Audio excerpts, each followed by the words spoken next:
Thursday's Thanksgiving. So this is a Thanksgiving episode, exactly 1 week away from the National Finals Rodeo. Y'all two have had about a month and a half off, kind of for the first time in literally 5 or 6 months. So I guess we're going to kind of get into what life has been like not on the rodeo trail, talk about NFR predictions, talk about NFR storylines, and hopefully we got a good podcast coming. Our freaking Instagram's getting blown up with this EPV. You seen that? Before you got here, I said, are we going to talk about the EHV deal? And he goes, what? In Prairie Circuit Finals, Uvalde, the San Antonio Rodeo qualifier gets canceled. I mean, they're like, our whole Instagram is blown up with questions. Are they even going to have the NFR? I cannot speak on that. Don't have any knowledge about it. I do know that I read a post from Signature Equine Hospital on the way here breaking it down, and I know that it's extremely deadly. You need to be checking your horse's temperature twice a day, keep anything and everything quarantined, and they're hoping that it can kind of pass by in 10 to 14 days if they can quarantine all the horses that have been affected already. There has been numerous deaths. Wow. Yeah, it's a really, really sad deal. Big outbreak in Texas. So that's about all we know as of right now, but we know it's very deadly, and our prayers go out to anybody that's been affected, had their horses died from it, and hopefully that the casualties will stay to a minimal. Did they say anything like if there's a way to I kind of want to read whatever anything? post you read. I mean, I'll send it to you right here. They did a Q&A today, and I was just reading through there. And do you know this hospital? Yeah, they're very reputable. Really? Very right there in Stephenville, extremely great vet. Dr. Buchanan says that the EVH outbreak is serious. The virus is so aggressive. There's a 50% mortality rate. 50%. Yeah, there's a vaccine, and you need to give them the booster shot, is what Dr. Buchanan said, that to prevent this virus from getting them.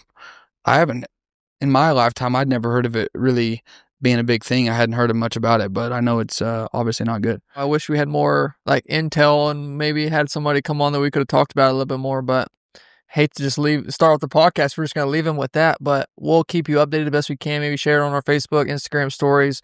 Obviously, keep you updated with them however we can. If you own horses out there, it says symptoms are fever, neurological changes, aborting mares, nasal discharge, cough, depression, lethargic, weakness, and stumbling.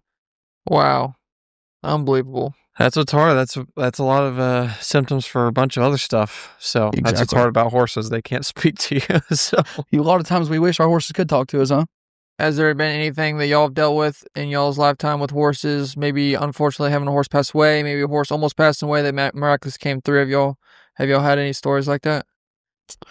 I'm sure you have. You've owned when we had a of bunch of outside horses at the house, somehow we got strangles in there, and everything got quarantined. None of our good horses got affected by it or anything like that, but there was some horses that definitely showed obvious signs of it, had it, and they all came out of it. We haven't had any casualties, but that can happen just like that. And it wasn't like we had just some crazy people at the house. It was just normal horses coming in and out on a daily basis, and it happened just like that. you kind of do the same stuff for it, though. You know what I mean? Like if you see your horse colicking, you give them Banamine, whatever, and then you take them to the vet, and then you see what they have to say about it. You get fluids in them. I mean, you look for the signs of dehydration, fever, colicking, uncomfortableness, stumbling, depression, all the same things.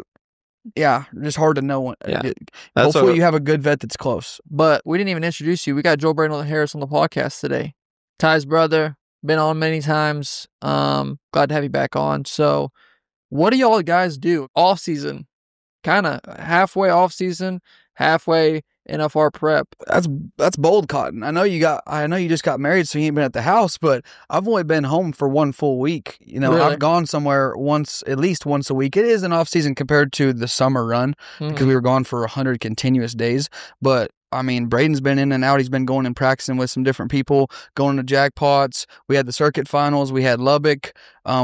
It's more downtime with the family, but for rodeo cowboys, there's not really too much of an off season. This time of year, like anytime you leave, you're kind of hustling to get home. Like when you're out there in the summer, you just know you're there, and that's kind of part of it. But this time of year, it feels like a little more of a drag to get to this stuff, and you're really just kind of wanting to be there preparing for the NFR and enjoying your time with your family. But I've been trying to spend as most time I could just hanging out with McKellen and getting our time together. But inevitably, there's too much good rodeos, so you have to go to stuff even this time of year. I'm giving you my complete fan perspective right here. We've done a lot of podcasts with a lot of amazing athletes, a lot of former legends, and I have a take that I want to hear y'all's opinion on about practicing. Do you think when you're talking about NFR prep, what's the challenge from going to I'm roping every day, every other day to now all I have is practice? Some guys are practicing really hard. Some guys only get tuned up, so to say. What's that balance for y'all? When I get back, I'll take my 7-10 days or whatever, and don't do nothing. Like you don't look at a horse, get on a horse, pick up a rope, nothing. Yeah, I don't do anything, and just spend that time hanging out. I don't even come to the house to the ranch to feed calves, nothing. So I'm just bumming. I'm just bumming for 7 days. So, and then when I come back, I kind of spend those first few weeks. It's not really NFR prep for me. Like I spend those first few weeks just trying to get better, because we also have to realistically look at the fact that we spend so much time in preparation that if you don't spend some time just focusing on like, what can I get better at? Well, you look up and you're always just trying to be ready for the next rodeo and never, well, you let me know what I mean? What's the difference? So I would say getting ready for the NFR. So like after those first couple weeks, getting ready for the NFR, I start honing down and I start focusing in on, I'm going to ride this one horse that gives me these specific runs that make me have that NFR feel, right? Before then, I'm just roping calves, trying to work on a certain thing that I'm not really going to be worried about the NFR, but it's going to benefit me in next June, maybe, right? So I'll spend that time, hey, whatever, I want to work on this or that. And then, in these last, say, 2 or 3 weeks, I've been trying to hone it down to where the goes I'm getting, the horse I'm riding, whatever, feels like the NFR, and just trying to have myself mentally ready for that. Yeah, it makes perfect sense. What do you think? To me, we have to use this time and preparation to be peaking. That's what your goal and your plan is, to be the best by that first round. And all you got to do is be the best for 10 nights. Mm-hmm. You know what I'm saying? Because nothing else really matters. It doesn't matter how I'm roping right now. It matters how I'm going to be roping on December 4th. You know what I'm saying? I honestly am curious. Like, why don't you just go balls to the wall, rope like 20 calves a day or whatever, or rope every other day? I'm almost wondering if sometimes the slow NFR prep can hurt some guys when some guys it helps, or some guys it helps and some guys it hurts. I don't know if that makes sense. I think where you can get in trouble is if you are able to get 20 good runs, if you have the calves, if you have the horses, that's not a big problem. But I think a lot of people mess up where they're getting bad runs and it's hurting their confidence because they don't have the horsepower to be able to practice that much, or their body's physically hurting. In a lot of people's position, when you get to your later stages or just 10 years into your career, it's not realistic for you to practice like I am right now, or like any of these younger guys, you know what I mean? So you got to be healthy enough to get good practice. Your horses have to be good enough. Your calves have to be good enough. You need to have everything ready to make good runs. If I tried to go run for run with him throughout all this preparation, by the time we got to Vegas, I wouldn't be able to walk, So it's just going to be different for every person. And I think you're always fine tuning that and honing that in and seeing what it's going to be like. It's probably going to be different for him in 5 to 10 years. If he's still rodeoing and making the finals, his preparation will probably be a little different than it is right now. But I think as long as you think that you're physically and mentally ready when you rope out there is the two most important things.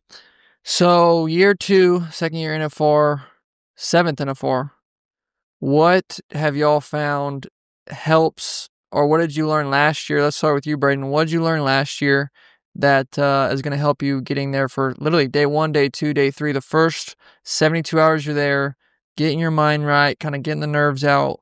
How do you get in the flow in Vegas? Honestly, I'll try to do, as close to as what I did last year, which is just kind of, once you're there, you're there. Like, I've already put the preparation in and enjoy myself. I'm excited for those 10 days. Right after those 10 days, I'm actually going to go on a vacation with Michaela to New York. So I'm excited for those 6 days too. So I'm just excited to be there, excited to rope. I know there's no guarantees. You do good, great. Last year was amazing. There's no guarantee I have another year like that, or I could have a way better year. I've put the same amount or even more preparation in than I did last year, And I think that that's kind of the goal, is to get more and more prepared, more and more understanding of what you think you need. And ultimately, there's a lot that happens in 8 seconds, and you can't always control it. Yeah. I had a funny one on Instagram when somebody said, how much does it cost a competitor to be in Vegas the whole week? And I wanted to respond back and say, well, not much when you're Braden and you eat Taco Bell and Subway every night. Literally. Yeah. No, like last year we just tried to keep our money together, that like when we got the 10,000 for showing up, and it was like, I'm going to leave here with 10,000 at least, you know? Yeah. So you're not going to get anything else from me. Do people go in thinking, I want to win this much money, or I have this monetary goal or this winning goal? Oh, yeah, I'm sure. The Vegas, and you've heard it before, that's how we make our money. Sponsors through, from making the national finals, you're going to get sponsors, you're going to get accolades, and people want to put patches on your shirt. And then the money that you make in Vegas is how we pay our bills. So, yeah, I mean, if I don't have a chance at a world title and I know I got these bills to pay by January 1st, I think it might be beneficial to say, okay, I need to win $150,000 to set me up for next year, where I'm not going to be worried, or I'm not going to be going and figuring out how I'm going to be getting to Reno. Yeah. What are the biggest and major differences between the NFR and every other rodeo?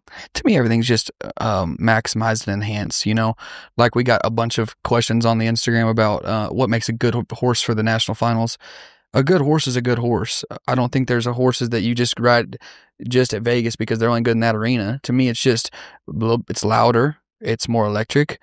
You're going to be amped up more because of the adrenaline that you're going to have rushing. And they need to score a little bit better, leave off your hand a little bit better, hold the head a little bit better, and I'm sure different events have different reasons for why they need that horse is good for the national finals, but it's just a good horse that can take all the extra extremities and all the enhanced stuff that goes on in that arena and do it 10 times in a row, or Peso's going to do it 30. Yeah, I mean, that place can be, I always say it, that place can be your biggest dream or your biggest nightmare.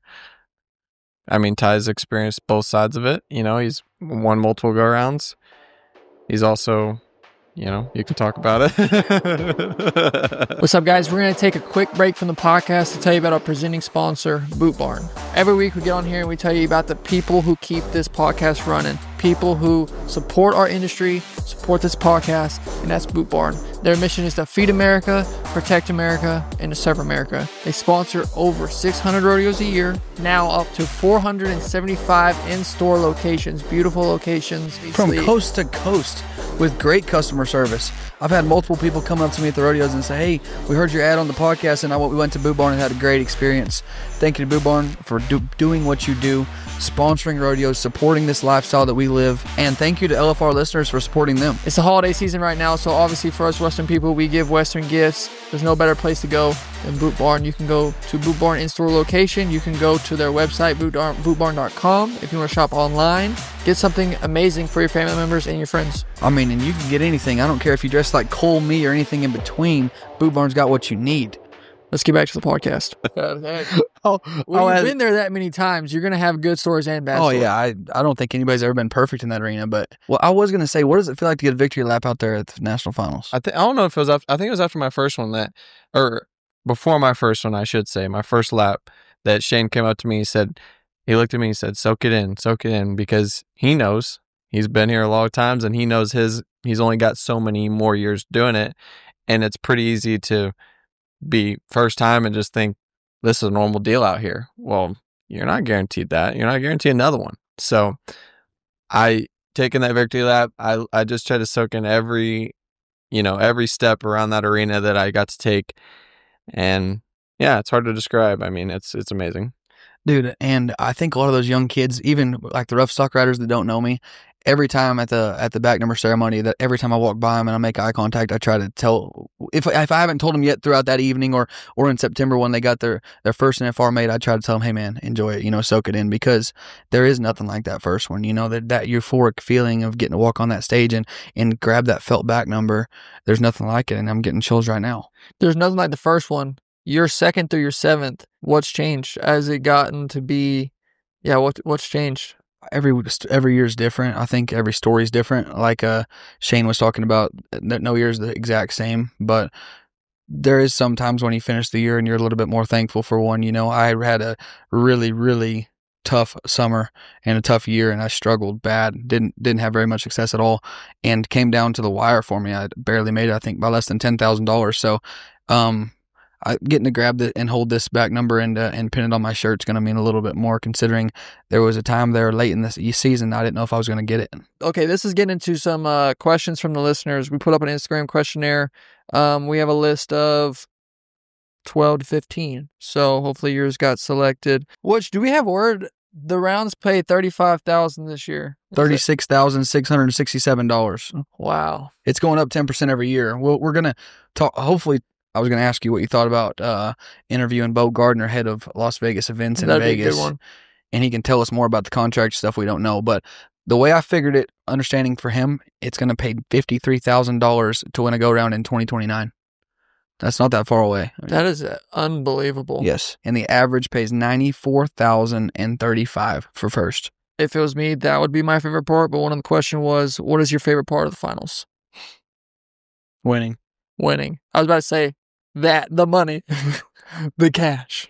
No, just the feeling of this is our whole entire life has been put into this, and you know, life is going to go on if you don't succeed in that, you know, in that arena, that yellow building. If it doesn't go good, you'll be fine. I've been the first to tell you that, but it feels like it sure pays off whenever you do good, you know, getting to win and getting a victory lap and getting that feeling of success in that arena, like feels like it all paid off. I get to talk to everyone about it, that everyone's watching, right? And I enjoy the scarcity of what we have, and that's what makes it so special, right? That's what makes the pressure so impactful at the NFR, is that we get those 10 days for that big money, and that pressure can make you do things you could never do without it, good and bad, right? And the feeling of when you're doing something, you're like, I feel like this is an out-of-body experience in the right way. Man, like, I mean, you can't describe it. You throw your hands up and the crowd's going crazy, or you just look up and you're at the top of the leaderboard, the same leaderboard that you've been watching, you know, the 12 years before as a kid growing up. I mean, can't beat it. I think that's one of the coolest things for us too as calf ropers, putting our hands up and seeing the clock right there, and a lot of times you can see it as it stops. If I can jump in on this, one of my favorite things about the finals is, I think, the community aspect. A lot of rodeos have a lot of people, a lot of fans, but that is on a whole nother level. The Cowboy Christmas, the South Point hotels, I mean, really every hotel at this point. There's so many fairs, booths, setups everywhere. Hundreds of thousands of Western enthusiasts invading one town. You feel like the man walking through there with your NFR jacket on after you just won 2 go-rounds in a row. You know that you win the 3rd and 4th go-round on that 5th day. You're walking through the Cowboy Christmas, like, yeah, you know, in front of, like you said, hundreds of thousands of people come through there every day and walk through those doors. So it's like, it's unlike anything else we get to experience throughout the year. And I think from the fans' perspective too, I think they get a level of access to the athletes that they don't get. It's not many rodeos you go to where these athletes are walking around hanging out. And of course, it's a 1-hour autograph session at a booth. Sure, that happens multiple times throughout the year, but they're walking in and out. They're at their hotel. They're in the lobby of Resorts World, wherever the people are staying in MGM. You see they're on the tables gambling a little bit, having fun. You'll get fans coming up and wanting to play a couple cards with them. Like, it's on a whole nother level.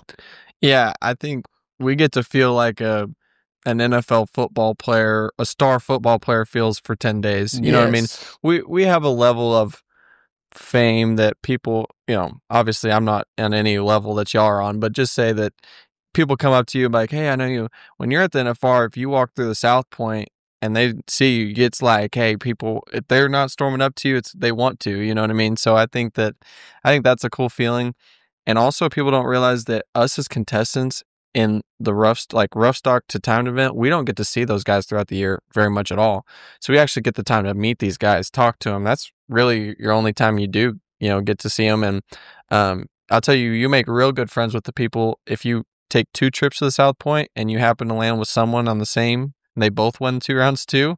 That's some community right there. That's community. It's true. I kind of want to know. I don't have the stat for this, but the economic impact of the NFR. Look, AR guy. Nikki, or what's his name? Nate? Jamie. Man, I can't think of any names today. What is the EPV? economic impact of the NFR on Las Vegas? Because I knew the number at one time, but oh wow, it says generating around 200 million annually from an estimated 340,000 attendee. 200 million a year, which is 10 days yeah. or 14 days. I did have one question since you're talking about economic impact. We had a question on Instagram from a Brogan Miller 23. It says, aka the Brogiole. It says, how do I win big at blackjack? Yes, see. You got anything for him, boys? I think Cole's got something for him. What? Well, it ain't gambling if you know you're going to win. So you're not going to tell people that they should double down on a 12 against a 6? I feel like the odds of that aren't as bad as you're making it sound. I'll be 100% honest. Yes, when I play cards, if it's a bus card and I have a 12, I do like to double down. It's a personal preference. If you play by the book, the longer you play, they're going to take your money. Yes or no? So you're telling Brogan Miller 23 that he needs to double down on 12 against bus cards to win big at blackjack at Vegas. This is not a financial advice. My first thing will be get your Roth, invest in some stocks, and third, double down on 12s. In that order. That's a shirt. I mean, get your Roth, invest in some stocks, and double down on 12. It's not that hard. He started there. And do you want these people to leave with any money at all? Do you just want them to waste it on watching the rodeo and then go to the... I mean, they already bought their hotel room. The only money that they can win back is the gambling. There's only one way to win money out there. That's the only way to make a profit. That's why I go to Vegas. Yeah, what are the odds of the blackjack table? And then what are the odds if you double on a 12? What are the odds if you double a 12 against a 6, Jamie? Jamie, we need an exact stat to see how crazy my strategy is. Oh, what are the odds of winning if you double down on a 12 against a bus card? 4, 5, or 6. Make sure you put 4, 5, or 6. No, double down with the 12 against a 4, 5, or 6. According to basic strategy, doubling down this scenario is a poor play because if let's take one and only one more card, as many cards, all 10 value cards will call it even bust. So, the mathematically correct basic strategy is to stand on your hand, heart 12, and the dealer shows a 4, 5, or 6. So I don't know what. Don't get flustered. You already said you're not going basic strategy because you're just gonna make you lose. Jamie just said that basic strategy is never double on a 12, but this is advanced strategy. There's nothing basic about the way I play blackjack. I ain't average. I ain't like you average dudes out there. You know what I'm saying? Cody, get on that average dude stuff. You're just waiting to see which one of these cards is gonna win.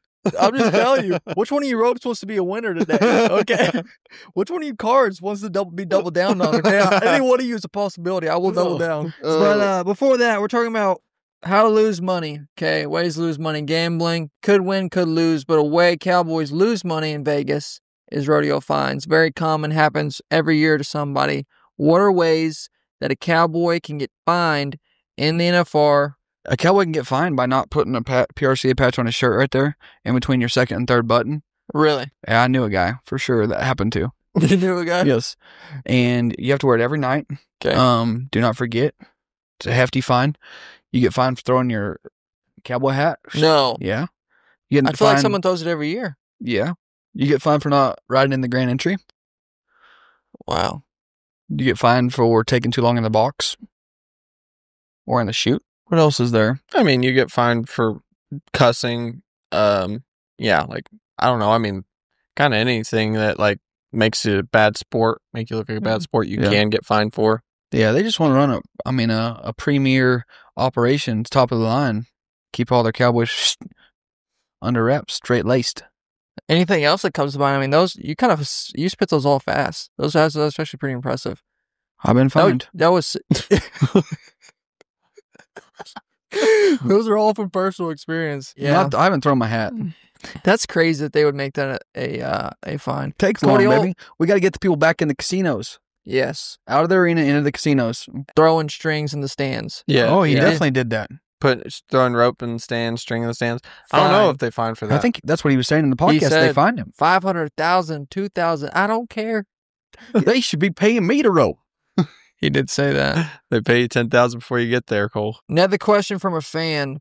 Are there weird rules that riders have to follow? Oh, you have to have your back number shown in the arena at all times, which is not a weird rule, but it's just one that I don't think people realize. That's why when it's a little bit cold outside and we're always wearing a jacket, you better be wearing the jacket that has your back number on it, like Blair Yes. Burke talked about. Yes.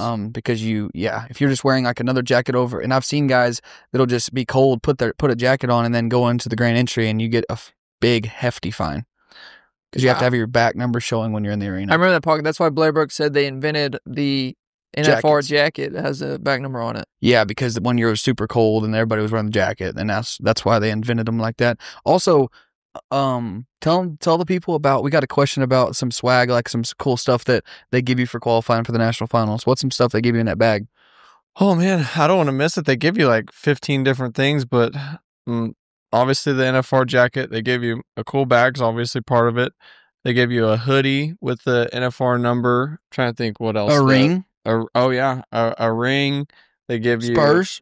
Rank Montana Silversmith Spurs. Basically a bunch of stuff with your number on it, which that for us rodeo people, when you get that NFR number, that's like gold, anything you get with it. So yeah, it's pretty cool. I'm surprised you're not wearing the cap with your number on it, the Pro Fantasy Rodeo cap. Yeah, they're You just wore that not. for It's 3 not a months sponsored straight. ad. They're not sponsored, so. Got you some new stuff in there, huh?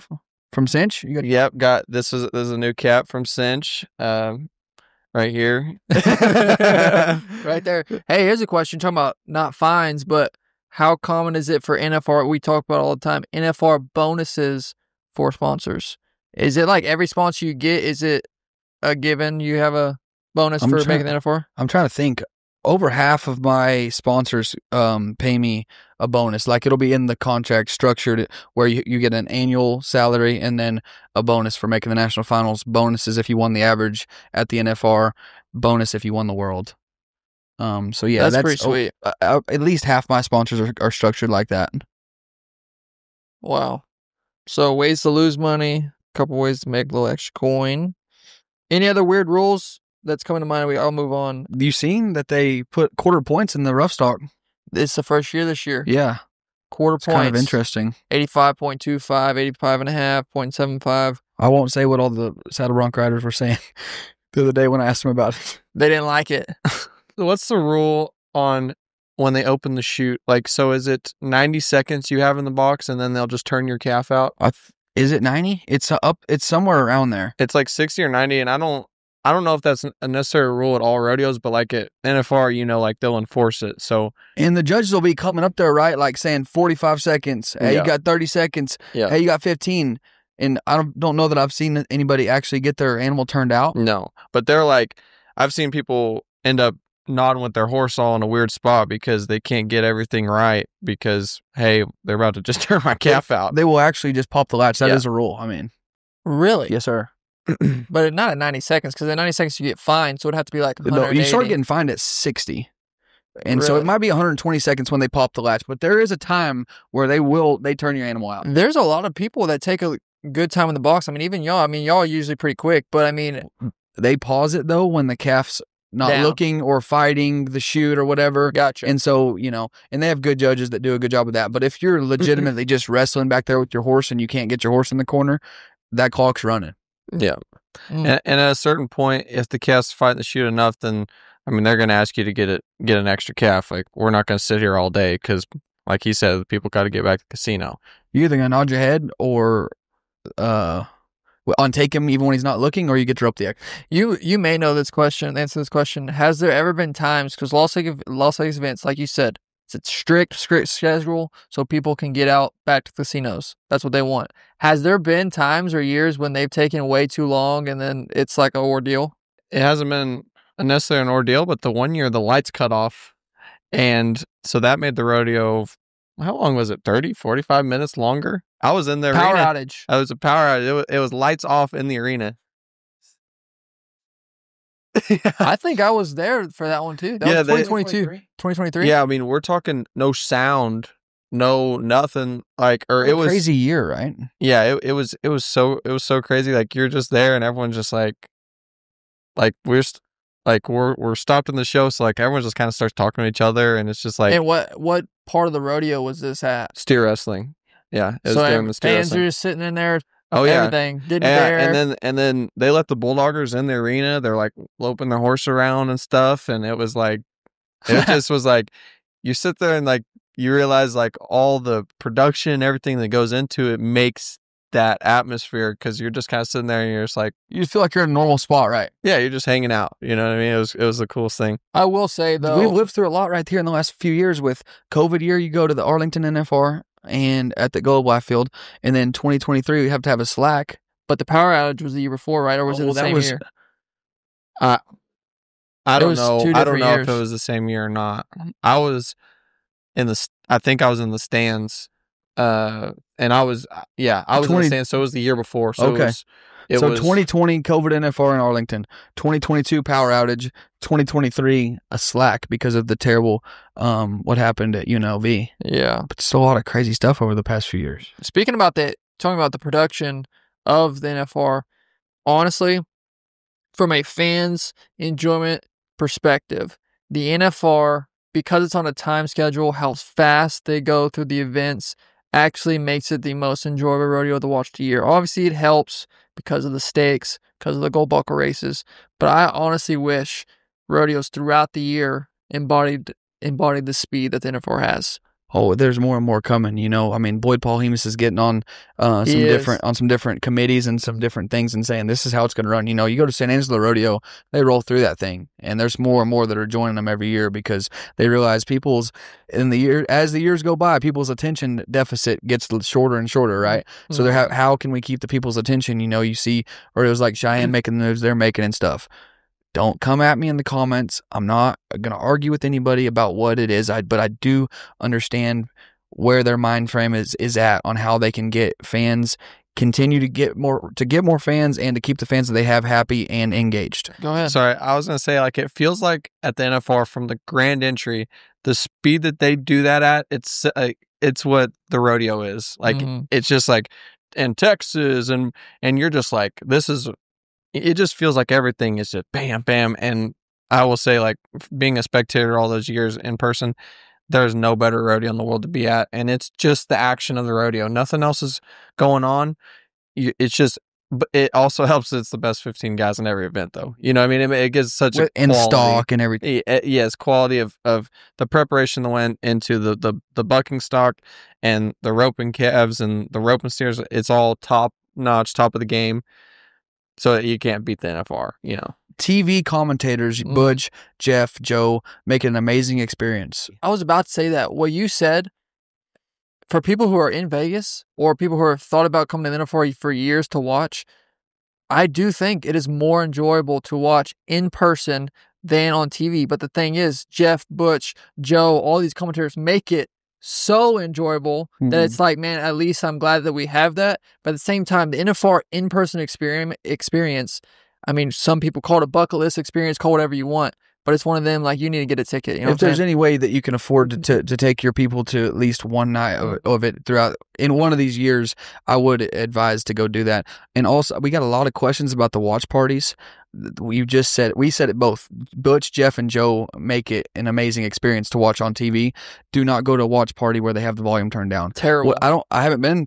Thank the Lord, I haven't had to go to a watch party since 2018. But if you're going to go to one, get good audio and get to have where that stuff's turned up, because those guys make you feel as close as you can be to actually being there. But the thing about rodeo is, and no disrespect or hate towards any of them at all, but at this amateur rodeo down the road, the pickup man is going to be a lot different than the pickup man at the best guys in the world that are the best at it. When that bareback guy that doesn't ride as good as Rocker Steiner and Leighton Berry and Jez Pope gets hung up, not only is those guys not going to get hung up as much and have as many problems go wrong, we're also going to have the best pickup man and the best bullfighters and the best shoot man, the best guy that's opening up to shoot, that knows when this happens with the bucking horse, the best guy's holding the deal, the best guy's pushing the calves in this town events. I mean, it's the whole. To me, it's not attainable at all because there's so many things that go into what a great rodeo.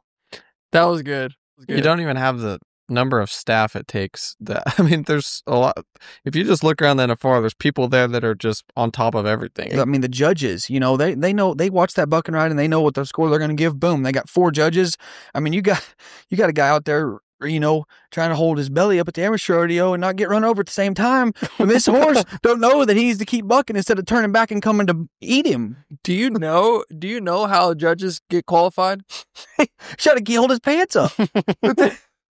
Is there a selection for the judges to get? For sure, it gets voted on. Yes, so like by we contestants? Yes, we voted on like who flags our calf roping because that's who can affect our event the most. You know, if that guy makes a mistake, he can either be very detrimental to how one guy's NFR goes or the opposite. You know, I didn't know that.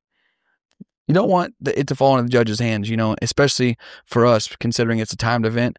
Hopefully that we'll have a clean cut NFR. There's 150 runs happen, and we never have to think about it. Hopefully we don't even remember who judged because it never went into their hands. Are these timed event specialty guys and then the rough stock, do they vote for their judges as well? Is it a mix? I don't know good enough to know how the other judges get there.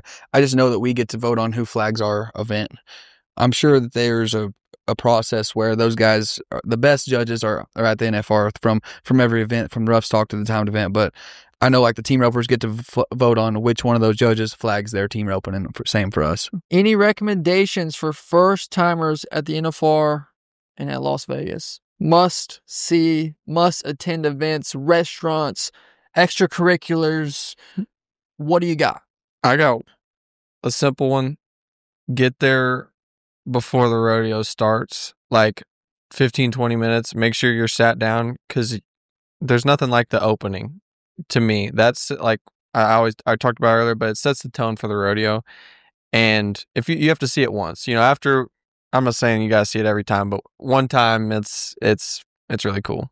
Yeah, especially for your first timers. I mean, if you haven't been to the rodeo and you got tickets, kind of make it like we did with an NFL game. If you ever get to go watch the warm-ups, you know, at least be there in your seat 10-15 minutes early, to where when that thing cracks off, you're there the whole time. You ain't got to worry about the traffic, the people, nothing. You're sat down, relaxing, you're about to enjoy the show. One piece of advice I can give is, whenever you think you're going to be there, allocate 45 extra minutes early to get there. You think most people, I'll leave at 4:30. No, you better be ready by about 2:30. You better be in that. You better be ready about 3:15, 3:30, getting ready for the Uber. Because there is a story, and I will not name who was driving, but me and Brayden were together in this car ride, and we were late to the NFR, and we peel out. Wait, the driver? Yeah, you were in this car too. Your death experience. We're the Uber driver, and we were in a little bit of a hurry, and he comes and, I mean, he sideswipes a person walking, and the guy gets knocked over. That's not the story that we're talking about. Oh, is that different? Yeah. Wait, you hold on. Retell your story, and I'll tell mine, because I thought we were on different stories. And the golden rule that I just said was broken. You're supposed to allocate 45 extra minutes. We did not allocate the 45 extra minutes, and so it's 4:45. And it's 5 o'clock traffic, and we're just now headed to the rodeo. And we're with somebody, and it happens to be a relative of one of y'all two, and they're trying to get there. I gotta see my family members. I gotta see them. So we're going, and we're trying to, you know, we're in Las Vegas. It's 5 o'clock traffic. The streets are full, red lights everywhere. And we start going back roads, back alleys, back streets, trying to cut the corner. And the ETA is getting longer and longer and longer. Arrival time 5:20, 5:25, 5:30. It ain't working. We take a back alley, and we come, and we're thinking it's you can cross the median and turn left. The median is a curb. We can't go. So we're about to have to hit another UE, add 10 minutes to the trip. So what do? Hang a left, drive into oncoming traffic. Yeah. Oncoming traffic in Las Vegas at 5 o'clock traffic, the wrong way for a whole half of a mile, to then hang a left at the light, to then get back on the right side of the road, to then make it, and peeling into the Las Vegas Thomas and Mack just in time to see the grand entry. It actually wasn't a relative driving, but our relative was giving the driver commands. Go. Yeah. That's even worse. Yeah. I was gonna say, I don't even think she has a vehicle in Vegas. She was telling the guy. And I remember this one, and the same guy. So he's coming, and there's an Uber spot that is really far away from the arena, and there's a taxi spot that drops you off 10 steps from the great steps of the UNLV Center. The front steps. The Thomas and Mack Center, I'm sorry. And my mom's like, we gotta get up there. Like my baby boy's up there. We gotta get up there. Your relative. And I gotta watch my baby. My baby's up there. This is his fourth NFR, blah, blah, blah.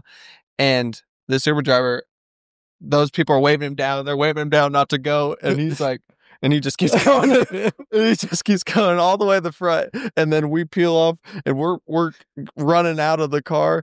And they're like, we got his license plate. We got him. Poor guy was just following directions. Well, he was all for it too. He didn't mind. He loved it. Dorley Harris, her specialty, I've seen her work magic, work wonders. She'll be 25 minutes late and get there right on time with the one liner.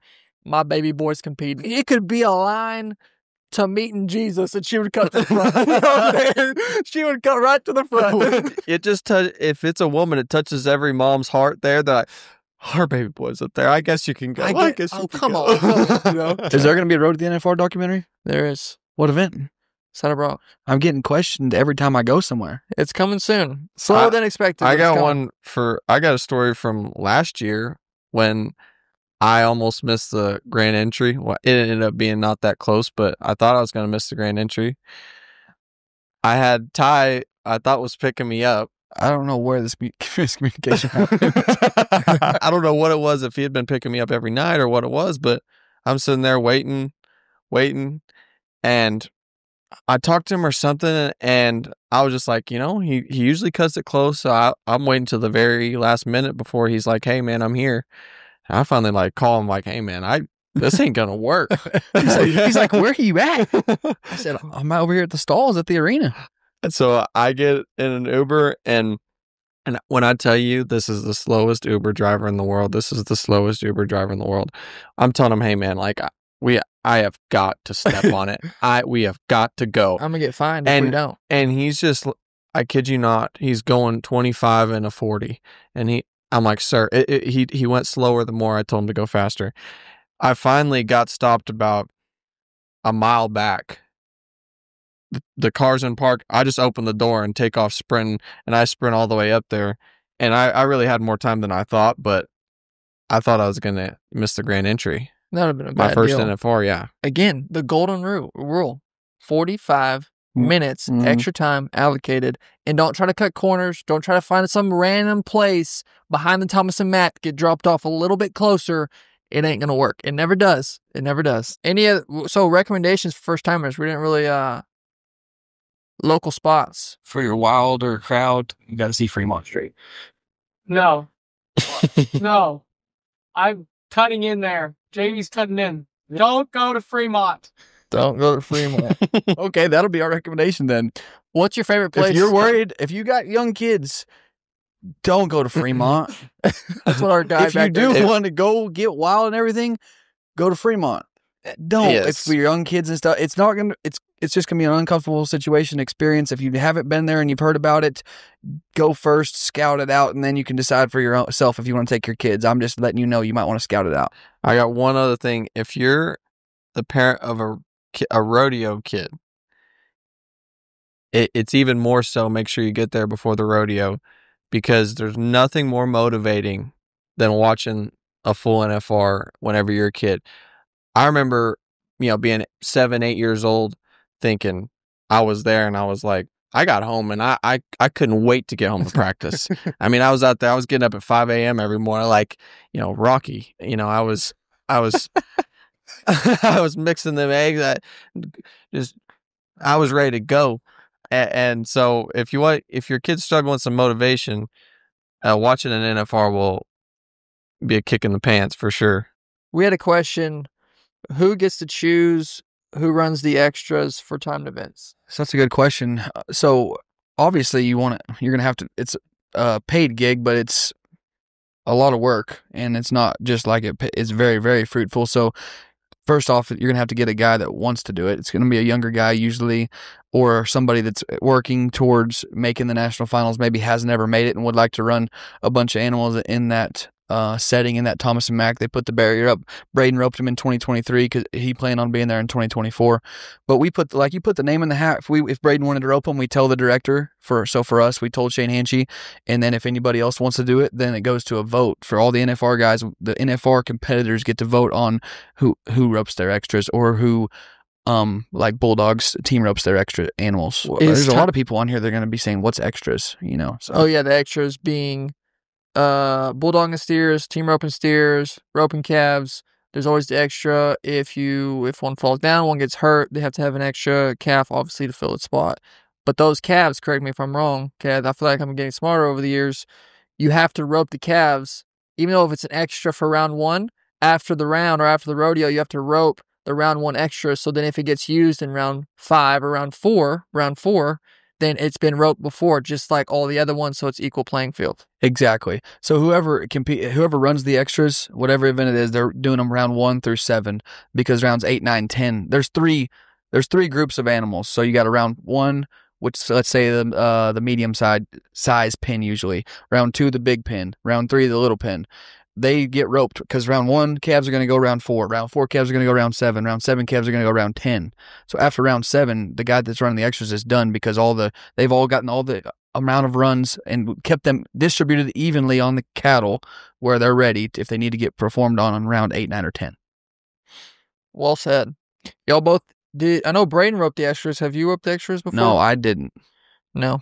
What was it like roping the extras? I mean, So like, pretty cool the first couple rounds. I definitely think that it gives you a good idea of what the start's going to feel like and everything, because they set it up like you're at the rodeo, barrier and everything, like it's the whole shebang. It can get a little bit treacherous at the end as calves, which ones are real bad, because the other thing about the extras is they're extras for a reason, right? They're the ones that aren't as easy user friendly. And so as it gets closer to, because we do it through round 6, right? All the way through, we do it through round 7. So by round 6 or 7, it's hard to not be mentally checked out. But I tried to keep a good positive attitude, and because I like Ty said, I wanted to be there the next year, and that's the way I took it, was NFR preparation for my next season. Do you think that had a big part to do, or any part to do with how good your first NFR was? I mean, you'd run. After running the extras, you probably ran, 30-something calves in that arena in 2023, even though you didn't make it? Yeah, I think it helps you a lot. I think that it doesn't feel foreign. I think you kind of get in the box and you just, the feel good. And I think the barrier in our event is so important there, and just having a feel for how fast you have to go, because, we're used to all season seeing a certain start and kind of being a good ways away from the calf, where at the NFR, when you leave the box, you're usually really close to the calf, and that can be an uncomfortable feeling if you're not used to it. Well, one of the questions that somebody wrote is Ty going to win? And I will extend it to, is Ty and Braden going to win? That's the plan. I know a guy that can use it right there. Need a little cash. We're going to make some predictions, all right? And we're going to have to say with our chest, go on the record. Who are our picks for some gold buckles in each event? You don't want to do that? Kidding me? I'll ask you. You wanna ask me? Yeah. Who do you think's gonna win? Who's gonna win the world of the bareback? Well, really, if it ain't both of us, then it ain't none of us. I ain't doing it. Yeah, he's slick about it. He ain't slick enough though. You need clickbait. You don't understand, Bob. You gotta get There's your clickbait. I ain't doing it. Well, that's gonna be in the hook 100%. That's probably the had hook no right there. answer. That was probably pretty good. What is your boldest prediction that could happen if it came true at the NFR? You ready for this? Tell me. My boldest prediction for the national finals this year is there's going to be a 2-second bulldogging run. 2.9 or 2.8. 7? I don't know. Whatever. But I think that they're going to have the steers pretty prepared. I know Roddy Parrott's got a good set. I think the guys are just getting stronger, and I think there's a few really good horses that are going to be out there. And there's a couple guys that are going to have a little bit less to lose coming from behind that are superstarish. And I think that a 2-second run is going to happen. I think that the all-around winner is going to have over 700,000 won for the year end. So they're at 5. I think they're both at 500,000. Are they at 500? So No. yeah, They're Stetson's winning it with 391. You looking at it right now? 390. Royce is at 350. Stetson's at 390. It's possible. That is a bold. I didn't know if it was bold because I didn't know the number, but with 391,000, that is a bold prediction. I mean, that's 315, Well, 320,000, Oh, he's got to run 350,000. 310. 310,000. He could win 250 in the bull riding. I know. That's why I was probably more, but I'm saying there's a good chance both guys are above it. But it's How cool- I'm saying it's for sure gonna take above. How cool would it 700. be? You know, honestly, it doesn't matter to me who wins it. But how cool would it be to have two guys over 700,000 in the all around, battling it out till the 10th round, and especially coming down to the end of the rodeo because both of them could be battling for a bull riding world championship. Lacey is at the NFR in the bareback riding too. They're both in bull riding, they're both in bareback. Stetson's in the saddle bronc riding. Both could win rounds in saddle bronc and bareback riding we're not even talking about the bull riding yet, which is both their best events. So yeah, 300,000, 350,000 is definitely not out of the picture. Still tough. Gonna be really tough to do that, but it's a good prediction. On December 13th, when the bull riding starts, you could be watching history. They could be two guys battling for 2 world championships right there. And 2 of the same. They're fighting for the same 2, right? Yeah. I mean, I think you're just not. I don't know if that's ever happened. I mean, it's crazy. Bull riding and all around. Yeah, so one guy could walk out with 2 and the other guy 0. It could be split 1 and 1. It could be 0. It'll likely be 1 with 2 and 1 with 0. Like, I mean, there's a Or good there's a chance. possibility- There's a definitely- good chance of that. Just a good chance. of that. Yes, definitely coming down to the bull riding. You know what he's saying? because, but you're saying too, but it's equally as possible for a Kai Hamilton or Tristan Hutchins to win the gold buckle. So it's 1, Right. you know, or just Right. the all around. Exactly. Exactly. Yes. Right. But yeah, all great predictions. Either way, I'm staying through the bull riding this year. My bold prediction this year at the NFR is there is going to be an arena record set on Virgil in the saddle bronc riding. That is bold. What year? He's what's the record? I don't even know it. Damn it. What's the arena record at the NFR in the saddle bronc riding? And I just know it's going to be on Virgil because Saddle Virgil's been a bareback guy. Bareback horse. Virgil went back to saddle bronc this year. Saddle bronc. He's been both. Now he's the only horse ever to win. Horse in both. Wow. The saddle bronc arena record of the National Finals Rodeo is 93 points, which has been achieved by both Stetson Wright and Billy. 93 points. Billy Bauer, 93 points. Stetson Wright, So you're predicting a 93 and a 93 half on Virgil. I'm not going to say who because I don't know the draw. One of somebody is going to ride for 93 and a half on Virgil this year. They're probably going to get 2 chances at it. So I'm going to get 2 rounds to see. They're going to buck him twice. And that's my prediction. I think he had a 93 and a half. White Casper had a 93 and 93 and a half at Zeke Thurston Invitational this summer. Definitely doable. And I said it too. I said there's a blue shirt bonus, the red shirt reaction for Rocker, and then the Virgil victory. It's guaranteed. If you get on Virgil, you're going to win. He's done a lot of winning. I mean, I'm not going to argue with you on that. As a fan, what would be your dream round 10 scenario this year? And this is a fan, so you don't got to do tie down roping. But of the events, it's round 10. I'll start it off. In the saddle bronc riding, I hope that the top 5 guys, Ryder Wright, Damian Brennan, Dawson Hay, Zeke Thurston, Cade Bruno, one of the top 5 guys, are all 5. It would be a round 10 ride off. Whoever gets the highest score wins the gold buckle. That would be rank. I was thinking the same thing about the team roping, you know? Oh, yeah. I was thinking the team roping. I would like it to be 6 teams with a chance at the end. Dude, it could happen. 9 headers are within like $56,000. I mean, it's wild. I mean, last year there was 5 with a chance, or 4. It was pretty 4. high. There was 5 guys, I think, that had a chance to win the Yes. team roping when it come down to the last round. I mean, And if you think about it, there's not many years where there's that many guys competing for it. I mean, that No. was just for perspective. yes, exactly. I mean, hasn't happened in the calf roping since I can't even 2017 maybe. I mean, when there was 4 or 5 guys who had a chance. Yeah. Like come round 10. yep. Well, 2019 there was a lot. 2019, there was quite a few, I think. 2019 there was a lot. Pruitt, Durfee, Hanchy, Haven, obviously 4 guys until in 2019. So I don't know how many people have heard the story of what you rode last year and kind of how that come about, but I think that you're riding Peso again this. You said you're riding Peso again this year at the finals. Tell me the story about how it kind of came about last year for you to ride him coming into your first NFR, and then we'll talk about this year. Yeah, so I mean, last year around mid to late October, I think me and you had kind of talked about that being an option. You actually brought it up to me, and when you brought it up, I was like, yes. Like I've loved that horse for a long time, and I just thought, man, I would really like to see if our styles fit really well. And yeah, I was sure felt better about my NFR prep the rest of the way, knowing that he was going to be the horse I was going to be on.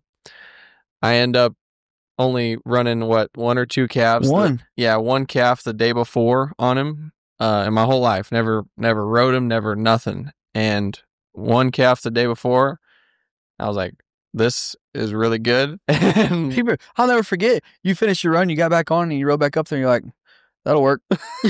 yeah. Just like Logan's like, you don't need to run no more. Brayden said, I'm good. That'll do right there. Right there, Cole. You ain't talking about that piece fuzz. I ain't talking about that piece fuzz. No, I ran 1 calf and I was like, that's never felt that easy. That horse is just never felt like I could do exactly what I wanted so much on the back of a horse. And obviously great. Just from round 1, it was just first go around, go 7-7, and just felt like home. I'd jump ship off of my horse right onto Peso. Thank the Lord, because of it didn't start off good in the first round, and Brayden making the decision to ride him. Then Peso's there, Logan has him, and then Bird's family was kind enough to let me on, and then end up having some success on him. We get to ride him again this year, and then also Kyle Lucas made the NFR on him, so he's going to be getting 3 guys for 10 rounds, Lord willing, as long as he stays healthy. But what is it? How wild is it, and what does it feel like to have a horse that you have zero doubt about that's going to be good 30 times in that arena? Yeah, I mean, it's rare. I think it's a testament to what that horse is and the way that they've trained him. I think that they've put so much consistency in him, and the special thing about him that I don't think I have in any other horse is that I have so much confidence that if something happens wrong from the point that I'm in the corner to leaving, I know I did something wrong. He is always the one that is going to give you that good chance, that good throw right there.